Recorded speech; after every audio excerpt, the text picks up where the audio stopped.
Hello guys, today we are going to see your second practical of finite element analysis where we are going to investigate a bar which will have a taper cross section.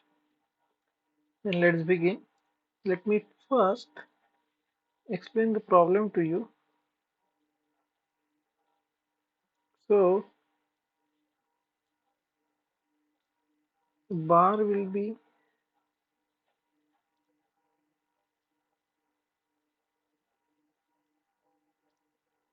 have two sections.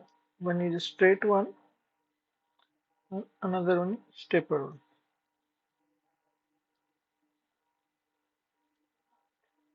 Let's say this section have a length of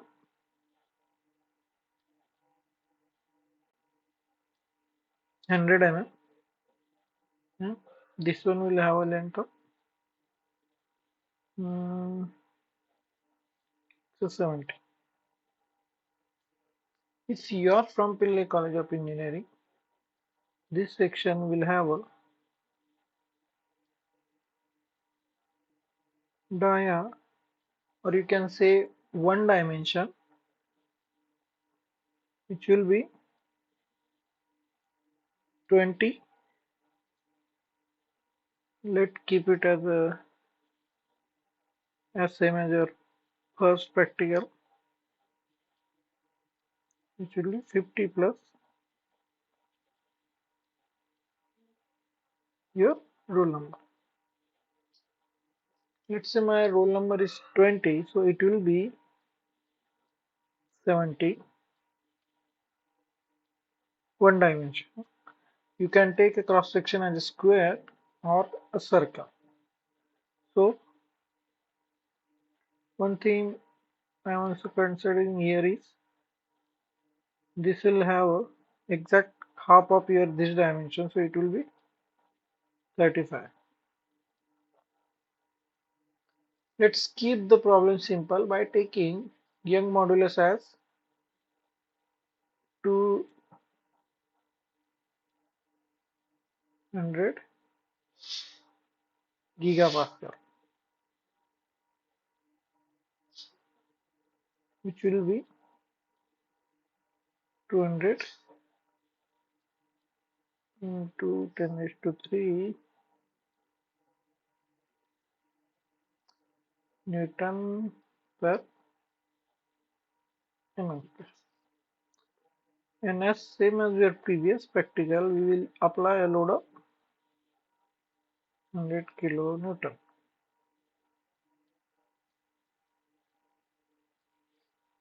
Poisson's ratio will be 0.3.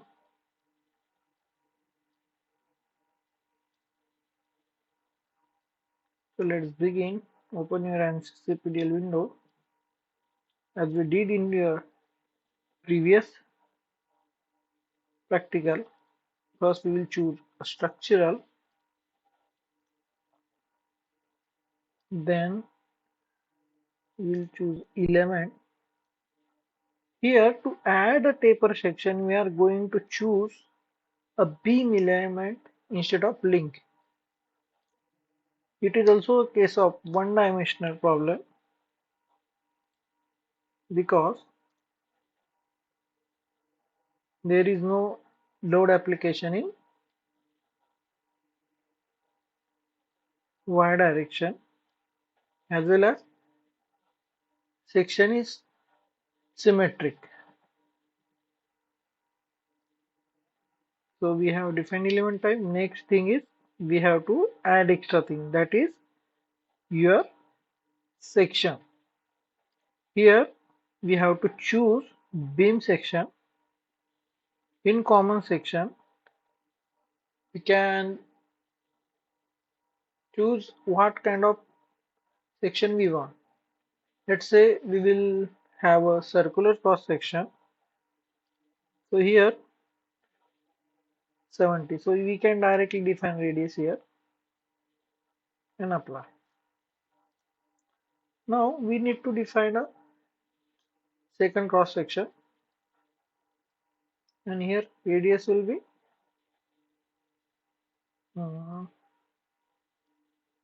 35 divided by 2.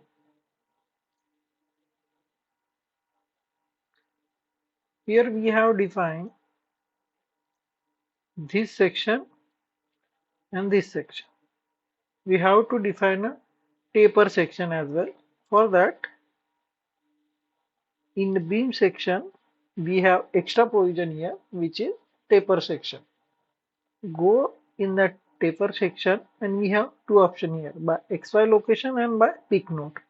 So we will define the taper section using XY location. For that, we have to refer the geometry.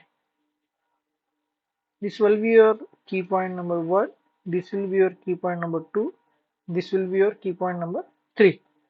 So we have to keep these things in the mind while defining the taper section. So as we went back to the pen, this taper section window is got hidden. To get it visible, we have to click on raise this inside. Now here what I am doing, I am defining this section as a 3, or you can give a name taper. Now we have to begin with the section ID 1, which is this section. Now what we are doing, we are actually defining section 2, which will have a dimension of 100 in x, which we have to provide here. So x will be 100, 0 and 0, and the second section, which is 3, which is at a distance of 170 from the origin, which we have to input here. 0, 0. By doing this, we have defined our taper cross section. Click OK. Now we can model the line segment as we did in your first practical. Go to modeling, create, then create key points in active coordinate system 1, 0, apply. Second key point will have a dimension of 100. Third will have 100 plus 70. Click OK. Now create a lines. For that, go to line, lines and straight line.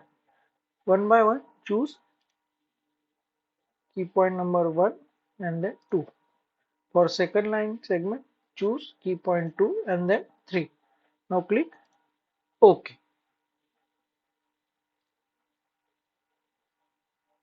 Now we have to mesh this. For that, go to meshing, and in mesh attribute, we have to choose that lines. Click OK. Here one thing which is missing is we haven't defined it a material property. For that, go to material properties, material model, structural, linear, elastic, isotropic, and simply put 200 into 1000. Condense ratio will be 0.3. Click OK. Now go back to your meshing, mesh attributes, pick line, pick first line, click on apply. Now you can see that we have one material property here, and element section is 1. Click OK. Now pick second line, click OK, and here don't forget to choose the section 3, which is tape. Now click OK. Now we have assigned a section to each individual line segment. Now we will do meshing by using mesh tool. For that, click on mesh tool. As mesh tool will pop up, first we have to decide how much how much element division will be there for each segment. For a simplification, I am keeping division of 10 for both lines. Click 10. then click OK. As you click 10 and click OK, you can see that mesh attribute has been assigned to each line element. Now we have to again open mesh tool. For that, click on raise and hidden. The mesh tool will pop up, and here at the bottom we have to choose mesh option and pick the both line. Now we have meshed this segment. Now we can verify the section assignment by activating element display. For that, we have to go plot controls, style, size and shape, and check this display of element.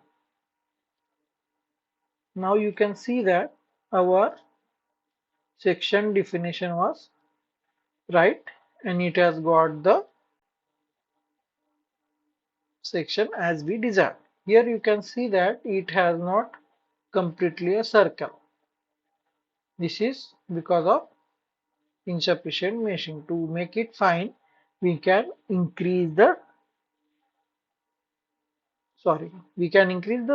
elements, or we can decrease the element size.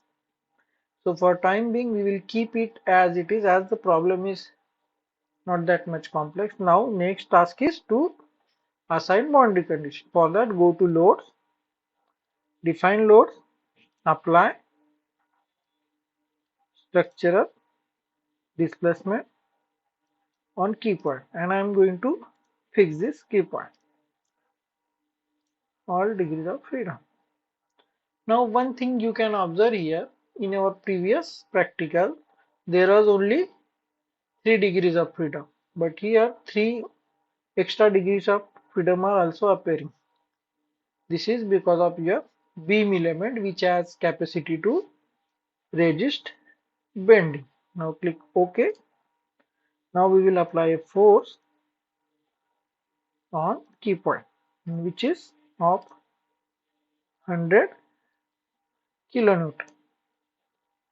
Now click OK. Now we are ready to solve our problem.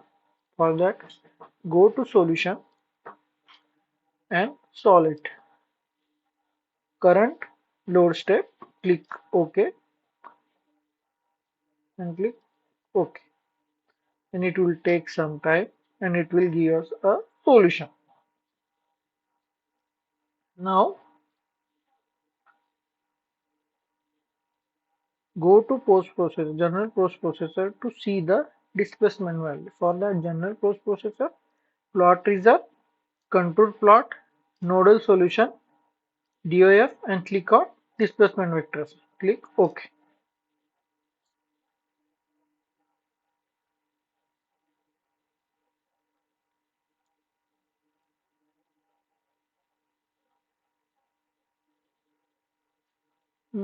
Something went wrong.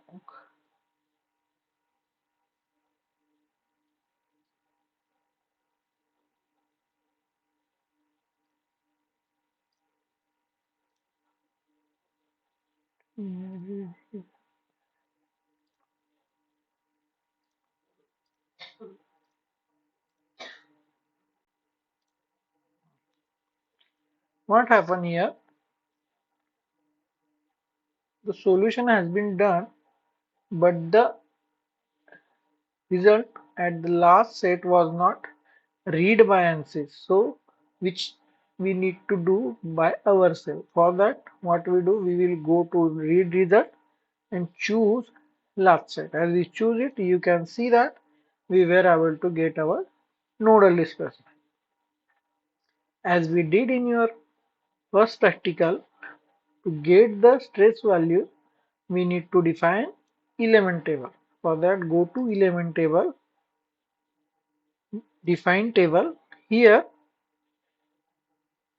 after clicking on add, go to the down, click on by sequence, and here choose load step and input 1. Now click OK. As we click OK, the load step will be stored with the label LS1. Now we can get the stress in each element. These are the stress. Because of taper section, there is a linear variation in the stresses for each element.